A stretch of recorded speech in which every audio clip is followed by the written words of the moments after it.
Welcome back to the Creating Synergy podcast. My name is Daniel Franco. I am your host, and today we welcome back Michelle Holland yet again. Back again. Thank you very much, Michelle, for being here. No worries. Michelle is director of SynergyIQ and also the author of 3 books, one being Culture Incorporated, or Culture Inc., I should say, which is create a business that delivers results and that people love. Mm-hmm. Today we're going to talk a little bit about the culture and the journey and what actually does it mean to think about culture. How do we improve culture? How do we do a little bit of a health check on our culture? And what is it all things culture within business? So, all things culture.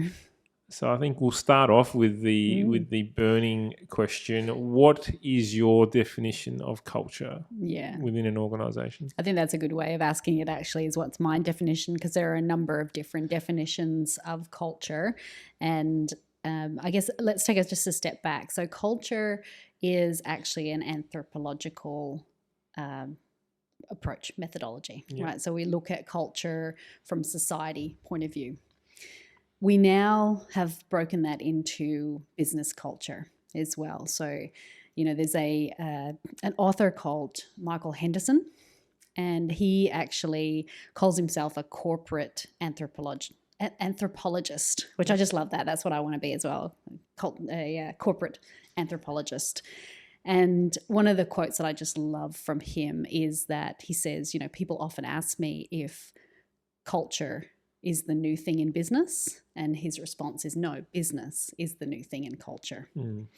Because culture's been around for a million years. Culture just is. Culture just is. That's exactly right. So we have cultures in society, we have cultures in the world, and we have cultures within businesses and within teams. So what is culture? Culture, one of the common sayings about culture is the way we do things around here. So it is, and it's why we do them that way. So when we think about it in that terminology, so culture is the way we do things around here and why we do them that way, really there's not much in a business that you can think about that isn't culture, because it's the way we do things around here and why we do them that way. So it comes down to the expectations that are set in the business. It comes down to the interactions we're having with people in the business, the relationships we build, the intersection between processes, the systems that we've put into place, the structural elements that we've put into place. It's the DNA, essentially, of a business. This is why it's actually quite complex to actually look at culture within a business and understand how to shift and change it if we want to shift and change it, because it really is in every single pore in the organisation. So before we get to the point of wanting to shift and change, why would a culture be not so good? Look, I think for me, the most critical part of the culture is it delivering the results that you want your business to deliver? Like if your business is delivering the exact results that you want it to deliver, and whatever those results are, and we're talking broadly, not just we want to make 100 widgets, so we make 100 widgets, but we want to be the, best widget maker in South Australia, let's say. We want to be known for our widgets. We want to have people lining up at the door to work for us to make our widgets. There's a lot of success factors that you have to look at. So if we're looking at a broad success factor, the culture needs to be whatever it needs to be to deliver the results that you want to get. So if you want to be the best widget maker, and you want to have people lined up at your door that want to work with you, then you need a culture that actually supports your people, supports innovation, supports productivity, supports performance, supports the customer experience to enable you to reach those 2 objectives and targets. So are you saying that those with a culture that's not so great can still deliver amazing results? Uh, So I asked that in a different way. Business A is looking to make $100 million in widget sales. Mm-hmm. That is our KPI. That's all we care about. Mm-hmm. The people get treated incorrectly. Leadership is all over the shop. Mm-hmm. They're still a successful business. They could, in that one critical success factor. Correct. And look, if that is their only critical success factor, then they do have the culture that they need to deliver the result that they want to get. The other results that they will end up having, which are the consequences of that, are people will leave, people will feel bad, people might put in claims against them, there might not be as much productivity that actually happens, the customer is not getting the experience that they need, but they might be delivering the number of widgets that they actually want to deliver. So it's all the other headaches that come with it. It's all the other headaches, that's right. So you choose the behaviour, you choose the consequence. It's the same as in culture. You choose the culture, you choose the outcome. So what's the perfect mix? Is there one? There's no perfect mix, no. But there is better cultures than other cultures, because if you really look at success factors for a business, then there is the profitability success factor. There is also the customer experience success factor. There is also the sustainability success factor. Am I going to be here next year? Even though I might be making 100 widgets this year, and that's great for me, is that going to be enough for next year to be here, or in 10 years? Do I have the right kind of leadership in place, etc.? So what are the actual success factors? And if we're looking much more broadly, like more of that sort of what they call the triple bottom line, not just the money, but also, am I doing the right thing for society? Am I doing the right thing for my people? Am I doing the right thing for my customer? Then there are different ways of instilling or having a culture that's going to deliver those results as opposed to another. So when you look at something like, say, an organisation that's really strong on sales, and that's their, sales are everything to us. They'll have things like KPIs on the board. They might even have a ranking system, all of those sort of things. They'll have all the names of the salespeople. You're supposed to hit 100 target this week, you've hit 120, and the other person's hit 50. Mm-hmm. So then there's that element of competitiveness that actually happens. So again, they're driving a culture of competitiveness to get a particular result from that, and that might be a good result as far as one element of success, but not the other elements of success. There's always negative consequences to those kind of cultures. And generally it's people get burnt out, they might not be able to stick around for as long. There's a high level of turnover. Yeah, I was with staff turnover and the burnout and all the stress levels and everything. Yeah. That just instantly reduces productivity. Yeah. It does. Well, it's a cost to the business, right? So those negative indicators of the business, or those negative outcomes for the business, is when you look at turnover, for example, you lose one staff member, you can lose anything up from their entire salary, like the cost of their entire salary for 1 year, up to, if you lose an executive member that's been with you for 10 years and has been performing for those 10 years, it could be a times 6 of their salary that you're paying them. So if they're on a $300,000 salary, you're losing almost $2 million in 1 year because you've lost that one staff member. And that's through productivity, efficiencies, getting new people up to scratch, getting a new one in, like recruitment, all of these. Loss of, like if it's a really good leader, loss of message. Loss of message. You could lose other people underneath them as well. You lose traction, you lose momentum. You bring in a leader, inferior leader, I guess, as well. That's exactly right. Not hitting everything targets. could change from there on in. So if you are choosing a culture that's only delivering on an economic outcome and you're forgetting everything else, then the economic outcome will eventually be impacted by all these other measures. So really, when you're focused only there, then it's a very short-term focus. So when we talk about, a culture that actually is useful, I call it an effective culture. It's effective, right? And that's what we want to aim for. We want to aim for effective culture. So what is an effective culture? Well, that's essentially a culture that's delivering more than just financial outcomes. This is a culture that the positive outcomes and the positive impact is more than the negative impact. All right. So things like people are interacting in a way that's not detrimental to the other person. All right.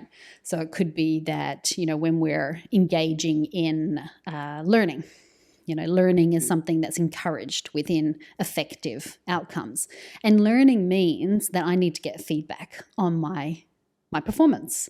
So whether I get feedback because I can see the outcome of what I'm doing, or I get feedback from other people on the impact of what I'm doing, regardless of how it comes, I need to get that feedback if I want to be focused on learning. Effective cultures are focused on learning. So that means that we have to have people within that business that are able to give effective feedback, and not just feedback of, you didn't do that and really frustrated me and go do it next time, but feedback that actually is about how I can grow, how I can learn, how I can develop from the information that I'm gathering. That's important. Absolutely. So effectiveness in culture is more important than, anything else. I guess where things get a bit muddy is when you go, okay, what's a good culture? What's a bad culture? Is there bad cultures? And you hear this a lot, Which is the autocratic type culture, do as I say. Yeah. And look, they have negative impacts on the people within the business. So as soon as there's negative impacts on the people within the business, the people report that the culture is bad. So it is really interesting, because this is where we start going, well, that's actually just one input into culture. So the leadership is one input into culture. There's all these other inputs into culture as well. But that is such a big impact on the people that are within the business that it has almost an exponential negative impact on everyone else. So if you've got leadership that aren't skilled, that are autocratic, that are micromanagers, that sort of thing, then you're going to get those higher levels of negative impact on people, and therefore the people will report that the culture is poor because they're not able to do their job. Because the other impacts of culture is the processes, the systems, the ability to deliver, all of those elements. If I can't do that, unless I get my manager involved, then there's a frustration that happens, and then frustration creates conflict with other people, because I'm frustrated and you're frustrated, so we get frustrated at each other, and there's all this blow up that ends up. It's this massive ripple effect that happens across businesses. And what we're wanting to do with culture is go, okay, what are the barriers to getting effective outcomes? What are the barriers to having great interactions? What are the barriers to me being able to deliver the best I can for my customer? And those barriers, if they're part of the culture, if we can remove them, then the culture gets more effective, it gets better. In your book, Culture Inc., you describe the form, flow, and feel of a business. It really actually opened my eyes in a way of thinking about culture when I read it, and I listened to you speak quite a fair bit. The piece of where you, and I have heard you spoke, and I'd like you to elaborate on this a little bit more. When you talk about the people of the business, like I really love my leader, I love my manager, I love the people that I work with. It's really fantastic. But I don't like the systems. I don't like the process. It takes 16 signatures to get something over the line. So it's a bit of a push and pull between what is a good culture and what is a bad. Are you saying culture is all connected in your form, flow, and feel? Can you talk more about that? That's a really interesting point. Yeah, absolutely. So the way that I look at it, so what I said before was it's the way we do things around here and it's why we do them that way. So I break that down into what I call the form, flow, and feel elements of the business. So form is, what do we use to form the business? So it's the foundation stones of the business. So that's the structural elements that are holding our culture in place. So things like the vision, the values, the strategy, the governance, the leadership decision making, that sort of stuff keeps our culture in place. The strategy? The strategy. Yeah. So these are all the structural elements that have created the expectation for our culture.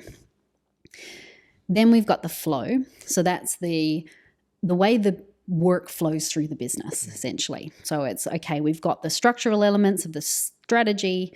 how do we actually operationalize that strategy? So these are things that we use, like the systems that we use, the processes, the interactions is where the behavior outcomes come into it. So how I behave at work, how I interact with each other, all of those kind of elements, the relationship part of it. And it's the interaction pieces between the processes. Is there overlaps in processes? Is there a disconnect? Is there a disconnect between teams, silos and all that sort of stuff? So this is how the work flows through the business. The feel is then it's almost the outcome of those two things. So are people engaged? Are they motivated by the environment? We have motivation from within, but is the environment enabling us to be motivated? Is it enabling us, or is it holding us back? It's the outcomes. It's the customer experience. It's the employee experience. So I believe that the employee experience is directly correlated to the customer experience. So this is why, we talk about why does culture even matter? Like, what does it matter how the processes flow within a business? Well, it matters because the impact of a very slow, frustrating process is that you have slow, frustrating outcomes, which means that people are frustrated, which means that when they're talking to their customer, they're going, oh, well, yeah, we'll be able to deliver that, but maybe in 6 months or so. Yeah. How bad an experience is that for the customer? The amount of times I've gotten frustrated with a business because they said, yeah, that'll be a 4-week turnaround. I'm just like, it's literally come over and push a button or something like that. That's exactly right. But it's all the internal processes. Yeah. It's the 16 signatures, it's all the meetings that they have to have because of that. It's really, it is a frustration for your customer. This is why that flow... that has an impact on your brand image and everything, doesn't absolutely. it? Absolutely. It's massive, yeah. I mean, one of the chapters in the book is actually your culture is your brand. Yeah. And that's the reality. I mean, when you think about, businesses, we're talking about brand and the differentiation between one business and another, it's the brand. It's the way in which they operationalize. You can have 3 companies that produce cars, but the way in which they produce that car and get it to market is going to set them apart from the other 2 car manufacturers. It's the way the people who work within the business talk about the business. That's exactly right. Are they excited to be part of this business, or are they not? You go into and I'm an Apple fan, but you go into an Apple store and you deal with the people that are in the Apple store. It's very different than dealing cult-like behavior. It is, and culture, right? Yeah. So it very much is. You can see that they're really connected to their brand. They're really connected to their business. They're really a certain kind of person is employed within those stores. You interact with them. It's a retail store. It's very different than walking into a David Jones or a Kohl's or a Myer or a Kmart and dealing with the people there. They have a very different feel. And that's culture in action. And that's where it impacts on the customer. So people go into the Apple store to have the experience of being in the Apple store. We don't do the same in Kohl's. No, but we go into Kohl's to get stuff. Because, we as customers understand Apple's mission, don't we? Totally. We get that they're trying to change the world. Absolutely. And it filters through. Yeah. It's amazing how much when you think about it. It's such a different, and that part of, the brand aspect and the different outcomes or the different outwardly looking part of the business is all as a result of the internal workings of the business. So when you look at Tesla, for example, I know you're a big Elon fan. Although he's probably a bit more autocratic, but anyway. Well, he is particularly, but when you look at the culture of the business, so that's a leadership thing. When we look at the culture of the business, what he's instilled in the culture of the business is the customer user experience comes first, which is very similar to Apple's and he's a very good visionary as well. That's right. So you go to a Ford dealership and there's a bunch of cars just lying around outside. There's people wandering in and out of them. You go to a Tesla is there even a Tesla dealership? There's a Tesla dealership in Sydney. You go there. It's in the main, it's in Martin Place. Oh, yeah, it's actually in a retail store. The car is inside. They've got these 3 cars that you walk into. You can sit in them, you play with them. And if you want to drive one, then you book an appointment to take it out on a test drive. You know, there's this whole different experience. And if you want to buy one, you can buy it. You have to buy it online. That's exactly right. So it's a very, very different experience. The Tesla is a car. Yeah. It's a different kind of car, but it's just a car. It's the future. I'm never going to win this argument. It's just a car. He does the same with SpaceX as well, which is his other business. And I know I could go on about Elon all day, but you walk into so he's got the mission of putting human beings. And so the mission, I guess, is human. He doesn't believe that human beings should be confined to planet Earth, right? And so he wants to populate Mars as his first point of call. So as you walk through the doors of SpaceX, there's humans have spread around on Mars, and there's a big picture as you walk in through the door. So the mission and strategy and the vision is there the moment you walk through the door. This is where we want to be. This is where we want to get to. If you're working here, this is what you're part of. That's exactly it. And that's why they're successful. Absolutely. And that is how culture is established. So when we look at that vision and mission and the big picture of Mars and the fact that, that inspirational aspect of the vision is very, very forefront, that's the structure elements of the culture that they're trying to create there. Whether they've done it on purpose or not, that is the culture that they're creating. And therefore, they have systems and practices and processes to enable that to happen. They couldn't populate Mars if they had to get 16 signatures every time they wanted to make an innovation. They couldn't populate Mars if they weren't allowed to crash their rockets. That's exactly right. Yeah, if there was a blame culture, they couldn't do it because there's a necessity for an innovation outcome. Therefore, they have to have systems and processes and behaviors and mindset and thinking in place that represents the outcome of innovation. So this is where culture is a big part of the play. If innovation, let's say, is one of the expectations, so that's part of the vision, it's part of the strategy, it's part of the values set, structural elements, expectations. And then we have a business that has a lot of process, a lot of cumbersome systems, a lot of management interplay, particularly in decision making. So for me to do something new, I have to get sign off by my team leader, who has to get sign off from the general manager, who has to get sign off from the CEO before, and then of course we got to go to finance and get the budget and all of these sort of things. So my new idea, that's really, I'm expected to have new ideas because innovations in strategy, innovations in the values, innovations in the vision.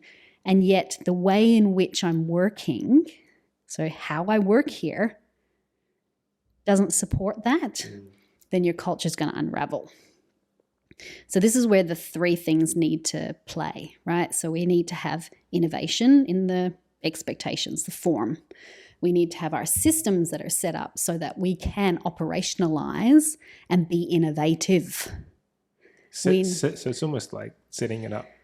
It is. To get out of the way of what we're trying to achieve. Totally. Well, not to get out of the way, to enable. To enable it to happen, yeah. So when we look at the systems are, how are we recruiting people in who've got the ability, the capabilities, the capacity, the mindset, the thinking to be innovative. And then we bring them into the business, and then we need to make sure that the processes, the structures, the management, the decision-making, all of those things are facilitate that person who's got this great thinking mindset around innovation to be able to be innovative. It's amazing how much recruitment is so paramount to the success of a business. And the recruitment process, I should say, because you can go and hire anyone that's technical, right? But if that technical person is almost cancerous to the business, I guess. It starts eating it away from the inside, then that's a problem. But if you've hired someone who is a visionary and interested in learning and happy to make mistakes and bought into the Jim Collins, he's on the bus. Yeah, absolutely. Then it's completely different genetic makeup of that business, isn't it? It can be, as long as the culture enables that person to actually play to their strengths. Yes. Because if you bring somebody like that, I'll pick on government for now, right? Yeah. So there's a lot of government departments that have innovation in their value set. And yet when you walk into those government organizations, if you've got an innovation mindset and you walk in there, then you want to get things done, right? And you've got this huge purpose and meaning that sits behind why you want to get things done as well, because you're building a community. And then you come up against all of the processes that I have to go through to make a new thing happen. I go through the procurement process. It takes 6 months to be able to purchase something new or get a new consultant on board that's going to help innovate in a certain area. I have to get everybody to sign off around me. I have to get a committee together before, if 10, 12 people in the room, to consult with them before I'm able to make a choice to do something different. So I might be innovative, have great innovation mindset, but the system that I'm working within is not set up to help me to be innovative. So I end up going one in two ways. I end up becoming, I become part of the system, or I go rogue. And, when you go rogue, then you're seen as a problem instead of seen as somebody who's delivering on great things. I worked for an organization years ago, and there was one guy in there. He was absolutely rogue, and he delivered amazing things, right? But he was only able to deliver those amazing things because he went rogue.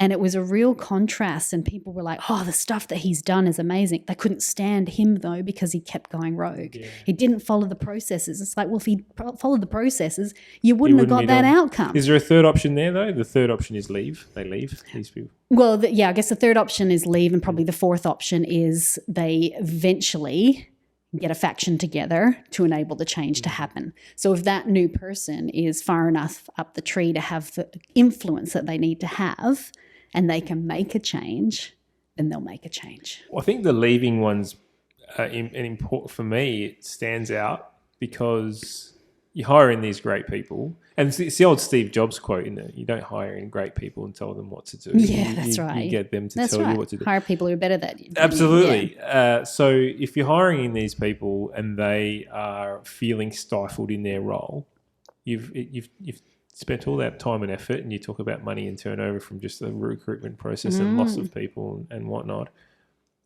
only to see them walk out the door, and you've potentially lost someone that could have changed the way the business moved forward and increased productivities and increased profits and everything like that, because the system wasn't able to change. The government's a tough one because they spend the community's money, isn't it, really? So it's always a slow moving. Well, it is interesting that you bring that up, because what I have found in my experience, I've worked with a lot of government organisations and been involved, in a whether I've worked for them or consulted with them, and just watching the political environment that we are, within. There is a lot of wasted money spent trying to stop wasting money. A lot. Yeah. You think about the amount of money that's actually spent in these committees that are put together so that, there's a robust decision-making around spending public money. You've probably spent more in those committees and the wasted time. $12 million wages that you're getting. This is it. Like, the workforce wastage in a lot of this space is huge. The efficiency wastage is huge. The amount of dollars that are spent in trying to make one decision to spend, $100,000 probably almost equates to the $100,000, plus it's delayed the outcome by 6 months down the track. So all of a sudden, the decision that was being made 6 months ago is not valuable anymore, particularly in the world of technology. Like if you're making a decision 6 months after the idea's come up, that idea's already redundant. Yeah, there's new technology out. It's too late. The question I'm going to ask then is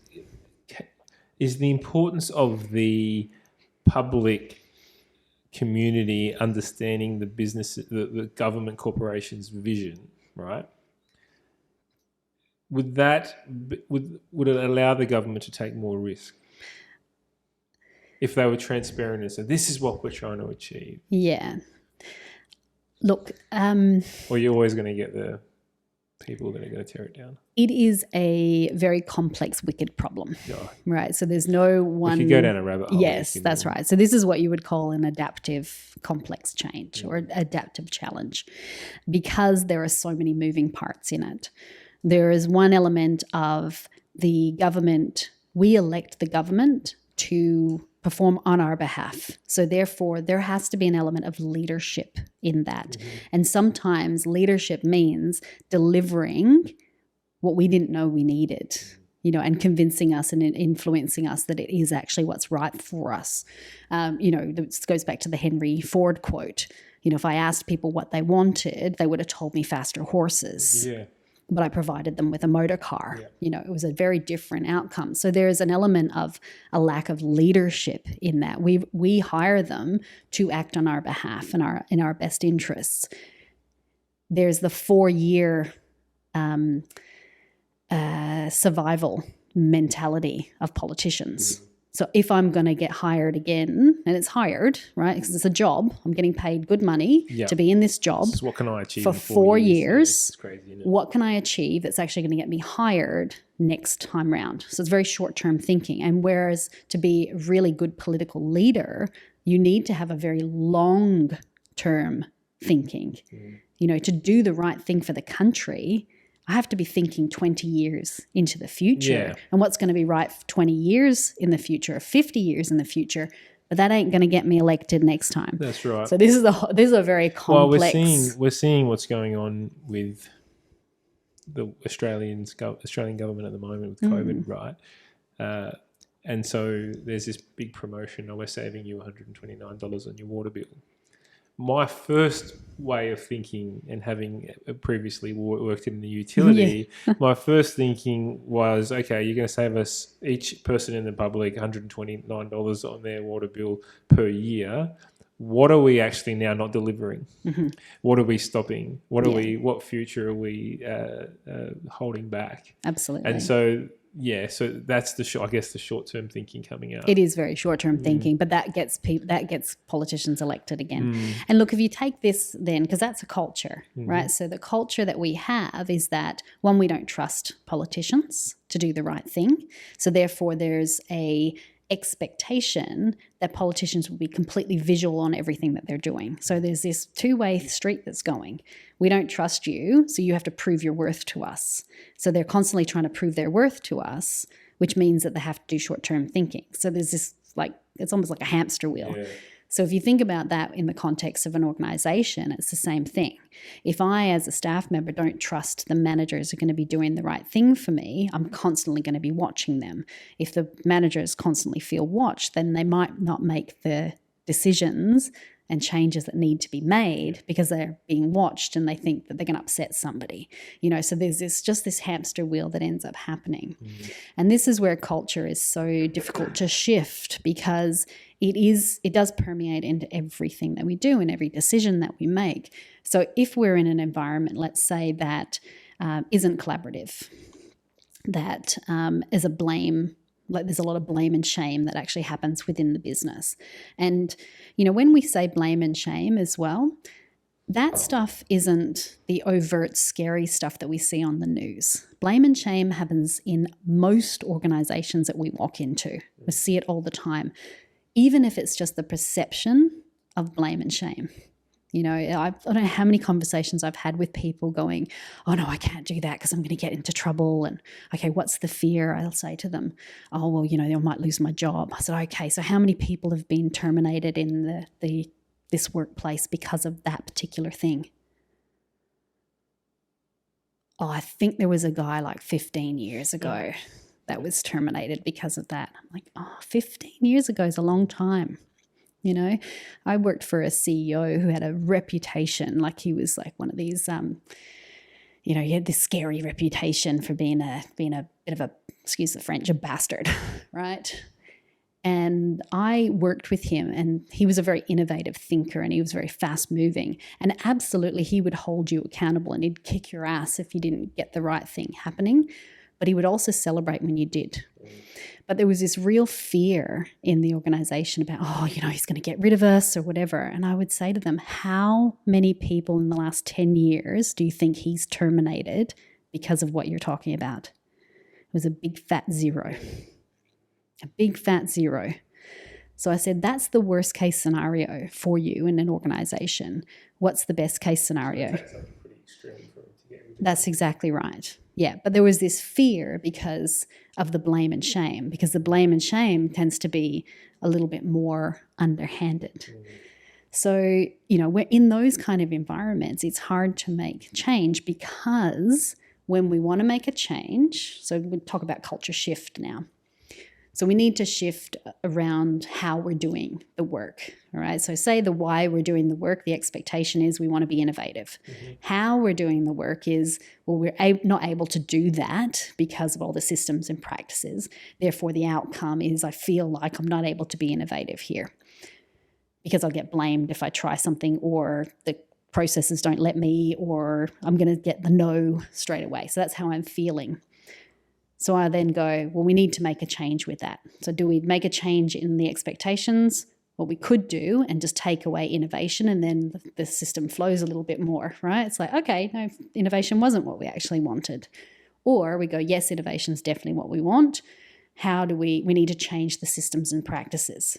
To change the systems and practices, I have to be willing to be brave and be innovative. And have a budget. And all those things. But then to do that, I have to go through this cultural system that I'm playing within to make that change. It becomes frustrating. I don't bother. Yeah. So we waste money. That's I'm trying to save money. So to change your culture, you're changing your culture from within the culture that you're actually working. Yeah. So it's a real, it's a tough shift. Yeah. You work with many businesses trying to help them improve culture. Mm-hmm. We've often had this discussion where we get called, SynergyIQ gets called to come in to help improve a culture of a business, take them from good to great, because we're always getting called by really forward-thinking leaders. We often get spoken to from certain people around the traps saying, you need to go and work with such and such business because they have a really terrible culture. Yeah. And our response is always, well, we're never going to get a call from that leader. That's right. We only get called in to help culture with good leaders. Why is that? Because the reason they're good leaders is because they recognize that culture is important. But their culture is probably already half decent if they've got a good leader in place. So this is the it's fundamental. The rub. Yeah. It is the rub. And look, I think the most toxic cultures are led by toxic leaders, right? That's the reality. And those are the companies that generally culture change people don't get called into. The people who get called into those businesses are lawyers. Yeah. They're the ones that go into those businesses. So for the people who work for these businesses, what is the suggestion? How do they manage? Get out. Get out. If it's toxic, get out. But if you're passionate about the cause of what the business is doing and it's toxic, then what happens? Look, we're going into a whole different place now, which is really if it's toxic. And what I classify as toxic is very much in the legal sense of the term. So, there's bullying, there's harassment, there's sexism, there's racism, there's, all of those negative bullying, there's, health issues, there's safety issues, et cetera, et cetera. So those outcomes are toxic. Get out. Yeah, they're toxic. And, if there's no ability to make change, then for your own personal safety, you need to get out. And the more people that get out, the business will either go, we need to do something about this, or we're going to close up shop. Yeah. That's the reality. Well, the CEO or whoever might Somebody get replaced, will, and then we've got a shift new and change. ecosystem. Absolutely, and it is an ecosystem. That's the word to use for this. So, those kind of businesses aside, when we walk into the businesses that we actually get called into, they're not toxic. Even though sometimes people will say the culture is toxic, it's not actually. It's probably not as effective as it could be. It's not as comfortable as it could be. I think that's the word, effectiveness. Yeah. And it's not enjoyable, for many people. There's a lot of frustration in it. There might be anger. And because there's frustration and anger, you get conflict. And when you get conflict, again, you get anger and frustration. So it's this, roundabout. That's not what I classify as toxic. I've been in this game for way too long to go, that's kind of natural human behavior.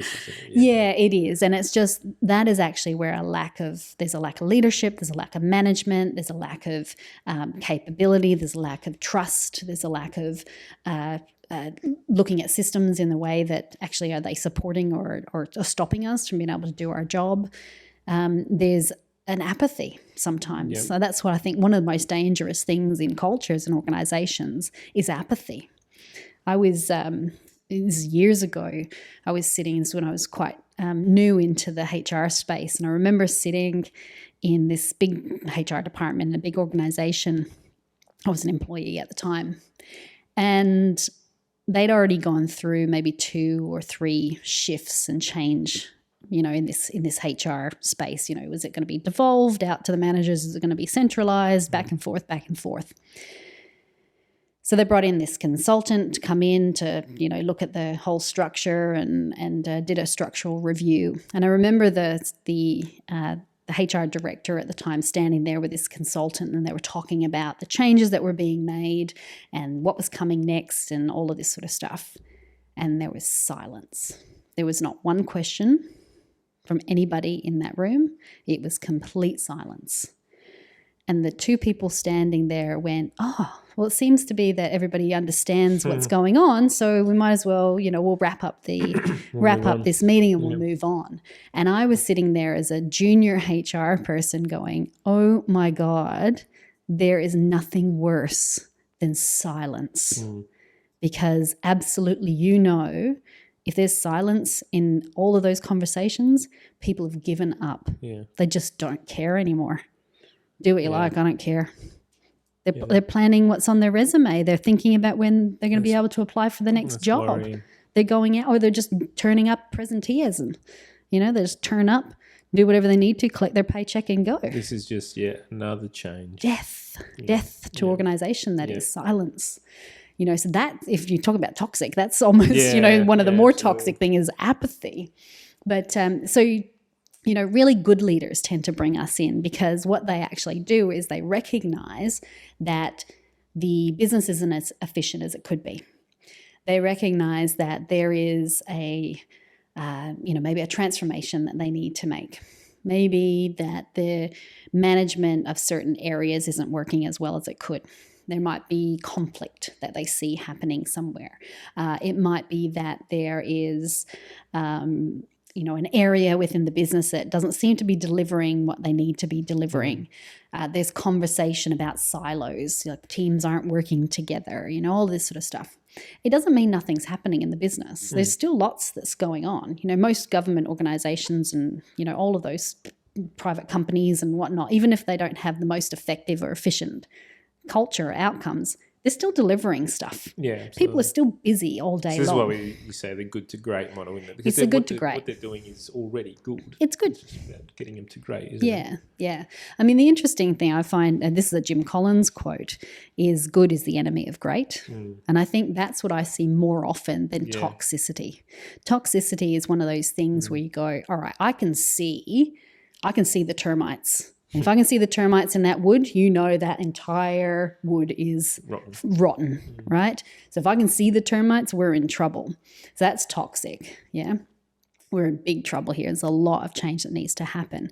But in that kind of situation, it's like, I can't really see the termites, but I think there's something going on. I can hear them. I can hear them. I'm sure I can hear them. I'm sure there's something going on. That bit looks a bit soft, you know?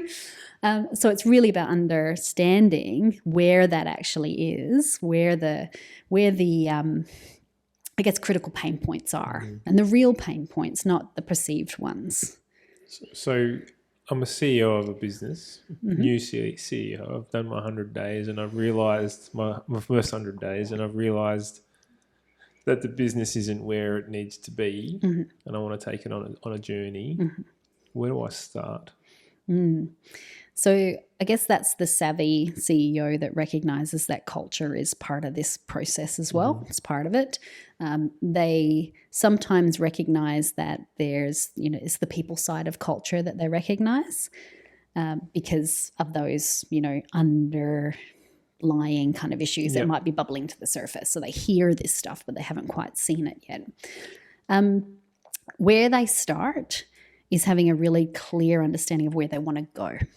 That's really important. I'm a big believer in, if you don't know where you want to go, the direction that you take, you could go all over the shop. So it's understanding current state and future state. Well, it's firstly is understanding future state. So, if you're, say you want to go to Sydney, you have to have that in mind, that you're going to Sydney, to enable you to plan how to get to Sydney.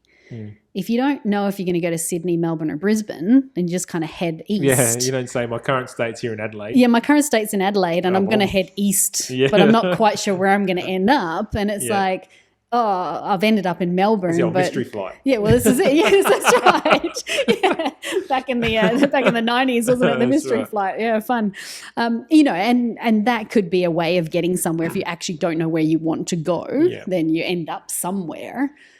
But really, if you really want to go to Sydney, you need to know that before you leave Adelaide. Yeah, that's true. Because then you know which plane to get on or which road to get on or how far you're going to drive and how much, system. So that for me is the most important thing. Where do I actually want to be? So again, it comes back to purpose, vision, strategy. That's exactly right. So that's the form. Yes. That's the form element. So we really want to look at the form first.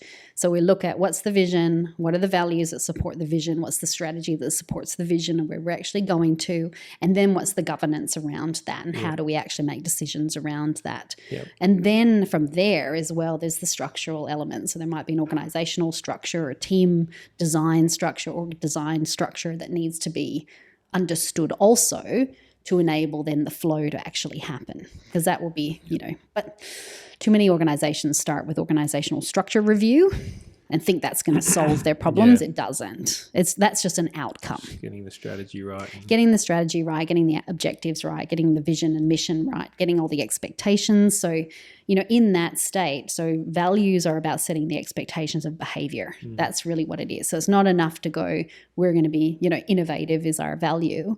It's what does innovative look like in action in our business?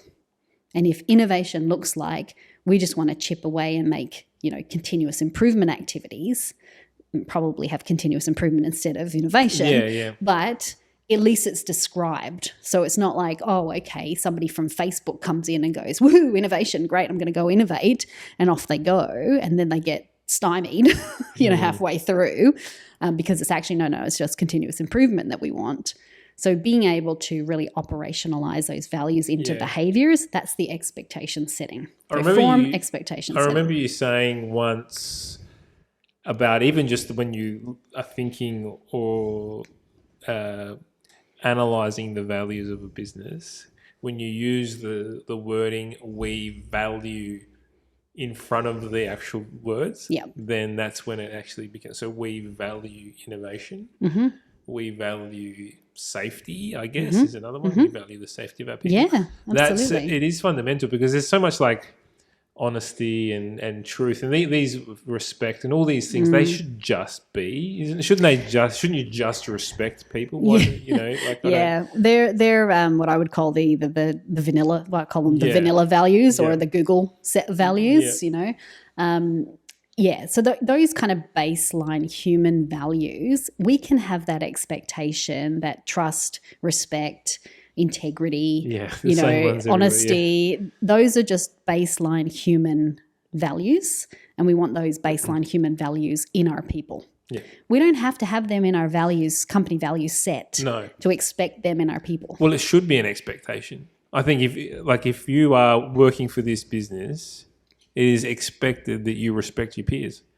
It is expected that you try to build a trusting relationship. To ask anything different of that is crazy, I think. Yeah. Well, I think, just having those expectations of being a decent human. Yeah, don't be a jerk. Don't be a jerk. Don't be a jerk. Yeah. That's kind of it. We're laughing because my favorite way of explaining culture is don't be a jerk and get shit done. Yeah. That's really what it's about when you break it really simply down. But so that's where to start, is actually really looking at what am I wanting to achieve? Where do I want to go to?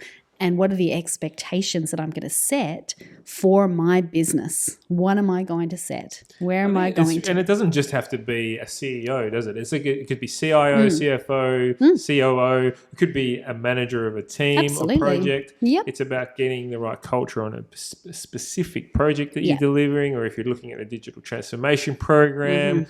We want to, because we've said it once before and many times again, if you have the vision, strategy and objectives clear and communicated up front, the rest will seem to fall into place or not. Well, it can do as long as that is the targeted outcome. Yeah, okay. What ends up happening in businesses, and usually when you're coming in and doing culture change, it's because the business has been well established for quite some time.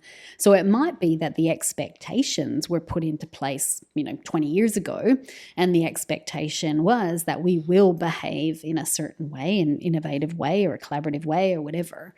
But over time, we've put all of these systems and processes and practice in place, which actually stop us from being able to meet those targets. And the reason that we do that sort of stuff is we manage by fear, or we don't manage by exception, we manage by rule.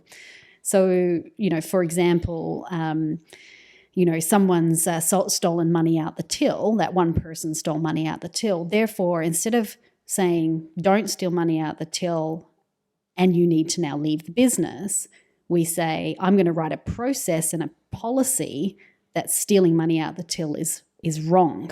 And these are all the steps you now have to go through to actually get money out of the till. So we put a 10-step process in place that needs signed off from the manager for the other 50 people that are in the business because that one person took money out the till. We do this constantly in businesses. We make a policy for the 1%ers instead of making a policy for the 99%. I saw this at a previous business, and you will know which business I'm talking about, where someone actually slipped and fell in the showers.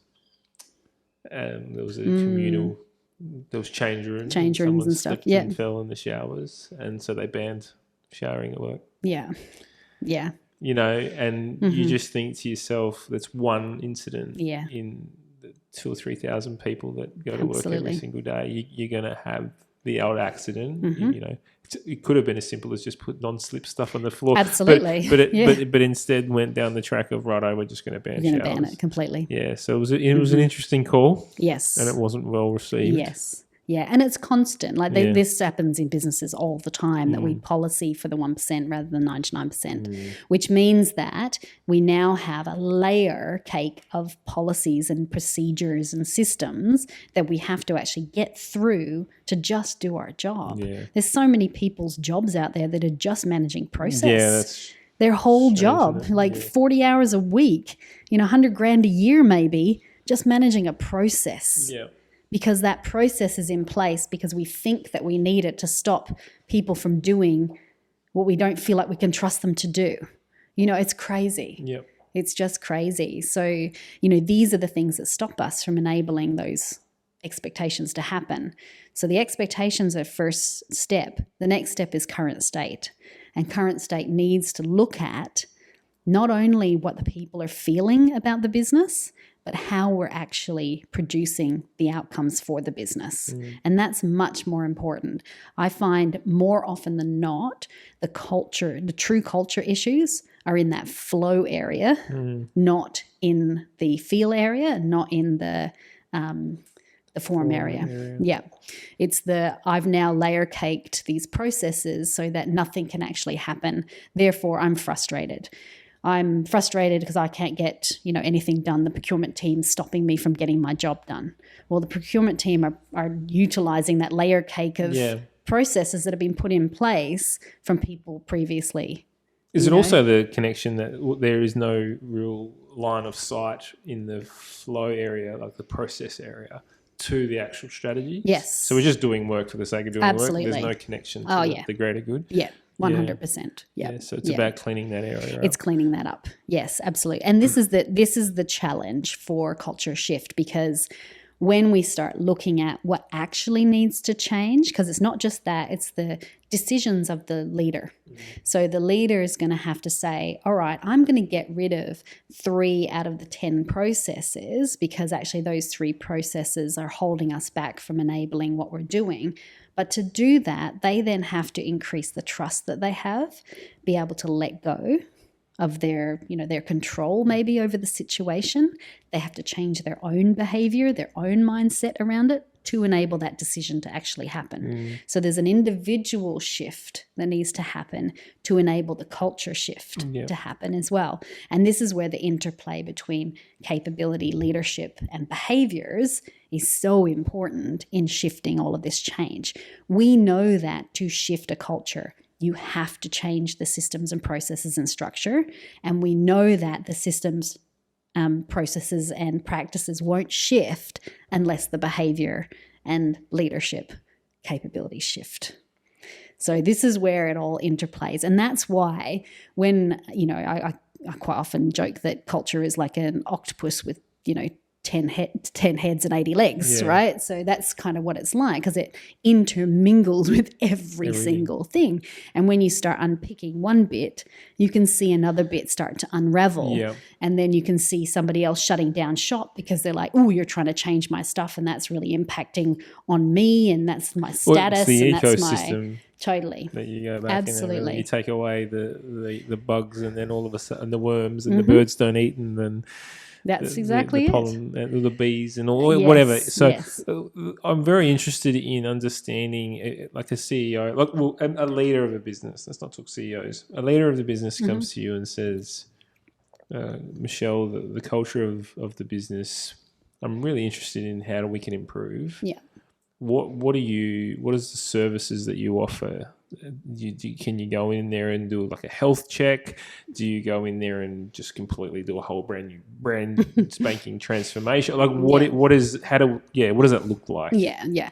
So normally we start with a health check on it, and that's usually just going through those form, flow, and feel, and seeing where they're at with it. So that's an element that we can work with businesses, and then what that does is actually provide some recommendations for next steps, and then the next steps might be, all right, let's figure out if the expectations are where you want them to be. If not, we might do a vision refresh. We might do a values refresh. We might take the values and actually operationalize them into behaviors. That's quite often what we do, because they have a set of values. They have a set of values that's beautiful on the the wall, but they don't necessarily have them operationalized in their business. So that's part of it. We'll then look at, okay, well, how does that then translate into strategy? To have a clear strategy that people understand. What are they aiming towards? Is that then aligned then to your planning process as well? So does the strategy flow into your business plans? Does your business plans flow into your personal plans? So these are all, structural elements. So we have a look at that. And that all comes from that health check. So we'll have a look at the structural elements first, see where they're at. I walked into one business a few years ago, and they had redesigned all of their strategies, right? They'd redone their vision, they'd redone their strategy, which was great. And then I went into each of the departments, and each of the departments had done a vision, values, and strategy set. So there was a vision, values, and strategy for the business, and then each of the 7 departments had a vision, values, and strategy set. And I was saying to them, well, what wins? At the end of the day, what wins? What are your people guided by? Oh, the department set. So why are they employed by this business? Like, why is it not consistent? So when they then work with one of these other departments who's, you're saying you value collaboration and they're saying they value performance, how are you working together? How does that work? Oh, well, we just kind of figure it out. Oh, okay. Well, wouldn't it be better if you just used the same set of values, you flow? That's the flow, right? So what they'd end up doing is creating 7 completely distinct businesses and almost competitive businesses. Talk about silos. Within. Yeah, that's right. And they were distinct silos because even their strategy and their values and their vision was different than the company overall. So what we look at, so that there was an element of where I've said you need to, yes, have a internal strategy, have a translation of the values that works for your department. Yeah, what does it mean here? What does the vision of the organization mean for your department? What's the purpose, the value proposition of your department? Have that, but it has to flow from the company one. Otherwise, you're 7 different companies. And you're never going to work together. It's always going to be competitive. That's worrying. So that was a health check that we did there. And the recommendation was you need to change this up.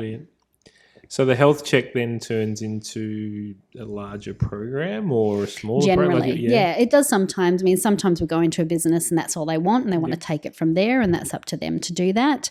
But more often... And then you just advise in the background? Yeah. And more often than not, though, it becomes a program where they want to have ongoing support. Who owns that? Generally the CEO. Yeah. Yeah, or whoever's the top of the tree. So they are the sponsor of. Culture is an everybody business though, right? So it's not just one person. It has to be owned by everyone. Saying that, I fully believe that if everybody's accountable, nobody is. So there is accountability points in it. So it's generally the CEO or the managing director or whoever it is the sponsor of the program. They're driving it. They're this is what we want. This is what we need. We're setting the vision. The executive team have a huge role to play. The next level of management have a huge role to play. The staff have a huge role to play. Generally in that sort of scenario, if it is we want to shift from one place to another place, they'll bring either me in as a director of transformation, or we put in another director of transformation or a manager of transformation or whatever it might be. So someone from a culture, leadership, organizational development understanding background and that sort of organizational excellence background to manage the project, because it becomes a project in the first instance. If it's a longer term thing, quite often there is a internal director or executive member that's the owner, let's say, of the program of work. This is when it's a shift. If there's no shift and it's actually this is our culture, every single human being in that business owns the culture. Does it always have to be, though, at an organisational level? Can you work with individual teams? Yeah, totally. We have those kind of conversations constantly. It's, the culture. We want to work on our culture, but there's this, big beast of a culture that sits outside. Now, the way we do that is we absolutely work with the team culture, being cognizant of the bigger culture overall. So it might be that we go, we'll do some values work with them. So what are the values of the business and how do they operationalize within your team? How are you working together as a team? So it's that connection piece back to the greater. It's connection, absolutely. So what's the purpose for your team within the bigger vision and picture? How are you interacting together?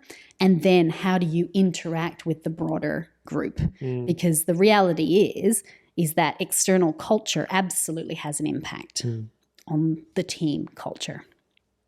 Culture's a beast. It sure is. That's what I'm hearing here. Yeah. There's so many moving parts. It sounds to me as if leadership play such a pivotal part in this whole transformation process of moving your culture from one state to a newer, improved state. Oh, absolutely, yeah. If leadership aren't bought in, then generally you don't get called. Is that the way? Or if they buy in, look, we need to improve our culture, and then go and do, and I'm just going to sit in the background and not do anything. What happens then? Yeah, I get frustrated. Yeah, working in that kind of environment. I guess what I'm saying is they have to be really. It becomes an expectation of yours that leadership are in this. Oh, absolutely. They have to be in it. Yeah. If they're not in it, then it's not going to change. It's not going to happen. So if we're working with a team, it can't be that the team leader brings us in and goes, can you go and fix my team for me? Yeah. Because they're part of the team. They're part of the ecosystem of the team. So same as if a CEO brings us in and says, go fix the culture of my business, they're part of the ecosystem. So they have to be involved in it. They have to lead it. That's the reality. There are things that people can do within cultures that improve their day-to-day that they can take control of. There's a lot of, simple things that they can do. We've got a DIY culture starters as well that people can download, which will give them lots of different ideas of things that they can do on a day-to-day basis. And there's simple things like, to increase connection with each other, just being courteous, being able to say good morning to people and huge. Good night, that sort of stuff. You wouldn't have thought just saying hello to someone. People undervalue that, honestly. They really undervalue it. And then they'll tell me, well, I'm not here to make friends. I'm like, no, you're not. You're here to do a job and be friendly. That's part of being friendly. If you're a leader, like my attitude has always been, if you are a leader in any way, shape or form, it is your job. It is your job to bring your team together. To be part of it, to include, to say hello, to create a culture within that team that is trustworthy, that is transparent, that is radically, what is radical candor? That's the one that you say quite often. So. Look, the way I describe a leader's role is your role is to create an environment where people can reach their full potential. Yeah. That's really what your job is as a leader. So you're not going to create that environment where you're shutting down the humanness of people. People need to be connected. We're hardwired for connection. And when we feel disconnected, that's when we start feeling things like shame and anger and fear and all of those negative emotions that don't allow us to actually produce our best. So if it's as simple, honestly, it's simple as saying good morning to your people and being friendly, why wouldn't you do that? Why wouldn't you? I don't understand why you wouldn't do it. Yeah, I've had this. You're never too busy to say hello to Absolutely. Someone. And even if you're in a grouchy old mood in the morning, you can still say good morning, and actually it might help you get out of the grouchy mood. I've always used the mentality that right out there right now, there is a CEO or a leader in a higher position than I who is busier than I saying hello to his staff or her staff, right? Absolutely. So there's no excuse for me or anyone to not do that. I used to, you look at Barack Obama, he would walk around and say hello to everybody in the morning. And I'm like, if he can walk around and say good morning to people, this is Barack Obama, the president of the United States, then anybody can. Yeah, absolutely. I don't use the current orange one as the, because he's clearly not saying hello to anybody except to himself in the mirror. He's putting people down. Oh, which is terrible. Let's not go on to the orange man because we'll be here forever. We won't. We don't want to turn this into a negative talk. So I guess, what is some low-hanging, before we wrap up, what's some low-hanging fruit on trying to improve the culture? I guess let me just go through, the overarching process, and then people can choose their own low-hanging fruit in that. Yeah. Setting the direction, where do I want to be? So setting that vision, where am I going? Yep. Then having a look at current state. What's actually stopping me from getting to that place? Because if that's where I want to go and I'm not there yet, there's something stopping me, finding the barriers to that. What's the current state? Then from there, analysing those gaps. The gaps are where you'll find the things you need to focus on and work on. So it might be as simple as the gaps is nobody saying hello to each other in the morning. Let's start saying hello to each other in the morning. Better. The gap might be there's a process that's actually stopping us from delivering what we need to deliver, and it's not a useful process. Let's get rid of it. Let's change it, whatever it might be. The next bit is then to go, all right, now that we've done that, we've put a plan in place, we've taken some action, let's evaluate to see if that's actually working. That's one area that people forget to do, is we've put this action in place to try and change some of our cultural outcomes, but we're not actually going back and looking at if they've actually changed the outcomes that we want. Because more often than not, because culture is such a beast and it's so complex, you might put an action in place that you think is going to have the impact that you want it to have, and it doesn't. It has a different kind of impact, impacts on something else, or it highlights another barrier that you didn't see, and you have to deal with that barrier as well. So that feedback loop is really important. That evaluation loop is really important. And then you go back to the beginning. Has that actually reached the target that we wanted? No, it hasn't. What's the current state of play? What are the barriers in place? How do we get rid of those barriers? Let's see if it's, evaluate again. So it's that real loop. And it takes time. It takes a lot of time. That was going to be my next question. Can culture be changed in 6 to 12 months? Your climate can be changed in 6 to 12 months. Processes can definitely be changed in 6 to 12 months. Even interaction between people can get changed in 6 to 12 months. You can definitely shift a culture in 6 to 12 months. Whether it's a sustainable change is a whole other, story. So you can shift, but it doesn't necessarily mean that you can stay there. No, not necessarily. It's like your weight, right? You go on a diet, you lose some weight, 3 weeks later you've put it all back on. That's right, because unless you've built it into the structural elements of your business and the ongoing elements, then you might revert back to where you were. So it's an ongoing game. Culture is a daily thing. It's not a one-size-fits-all project. It's not just a program of work. If somebody's going to come into you and sell you, here you go, here's a training program that you'll go on and, change your culture in one day kind of deal. A couple of workshops. It's not going to happen. It might start you thinking in that way, design your perfect culture workshop. Fantastic. Create a positive workshop culture. Fantastic for starting you to think about culture. Great. It's not going to fix your culture though. You actually have to do the work. So it does take, it's not necessarily hard work. It is complex work sometimes, and it does take thinking, and it takes internal change as well. You have to be willing to let things go. So, there's barriers and resistance factors in play that you need to work through to enable that change to actually occur. I guess that's why you get called upon a fair bit, because you can help scalpel that path, can't you really? It is a complex brain, really, isn't it? And you're there helping them pick the points and helping them in their direction. The quote, I think it's the Albert Einstein quote that says you can't solve a problem by the thinking that created the problem.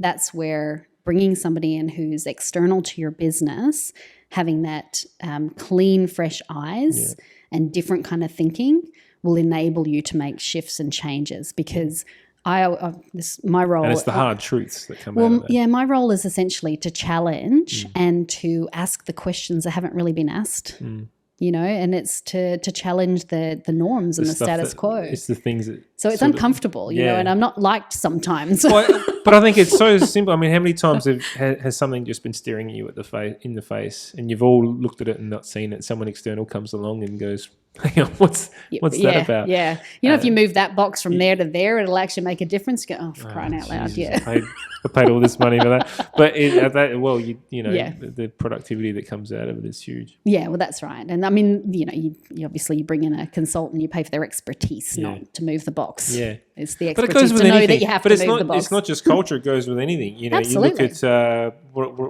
the people that deliver babies, what are they called? Midwives? Not midwives, the actual... Obstetricians. Obstetrician. You pay ridiculous amounts and he sits there and he watches the midwife deliver the baby. And he said, I remember that when my wife was, we were having our first, and he had a trainee in the room and he was coaching the trainee. And I said to him, because I knew him quite well, and I said to him, Doctor, we're paying you all this money to be... He goes, you're paying me if anything goes wrong. Yeah, it's the insurance policy. You're not paying me to do the work. You're paying me. That's right. So it's just it is an interesting perspective. Yeah. It's the plumber story, right? Yes. You're not paying me to, fix the pipe. You're paying me to know where and when and how to fix absolutely. the pipe. So, spot on. Yeah. There's a good video on that. There is a good video. On our website. Check it out. So where can we find any sort of help around the cultural piece? Well, a bit of a plug for my book. Yeah. So everything that I've talked about is in Culture Inc. Culture Inc. That's the book there. It really is a how-to, step-by-step guide to transforming your culture. So you've given up all your secrets. There's a lot of secrets in there. I mean, it doesn't give up everything because obviously I've had 20 years of playing in this game. That comes with it, It is. And sometimes it's the in the moment. So that's where the consulting is, and the advisory part of it's really helpful because I will ask a question in the moment that I wouldn't have necessarily written in the book because it's something that's right there for that business at that time. And it's like, that's the question that needs to be asked right now. So Culture Inc.'s on Amazon, on the SynergyIQ website. It's on the SynergyIQ website, Booktopia, which is an Australian book distributor. So, buy through Booktopia. That's a good one. But Amazon, you can buy through there. It's on Kindle. And audio? On my website, if you go to michelleholland.com or michelletholland.com, there is a ability to buy the book and get the audio for free. Brilliant. As well. Excellent. And if people want some information about changing their culture? Just go to synergyiq.com.au and there's lots of resources on there. There's some free downloads and connect with me on LinkedIn. I'm always posting cool things, and give us a call and we can have a chat. Brilliant. Thank you very much for your time. You're welcome. We'll chat again soon, no doubt. We sure will. Take care. Try and stop us.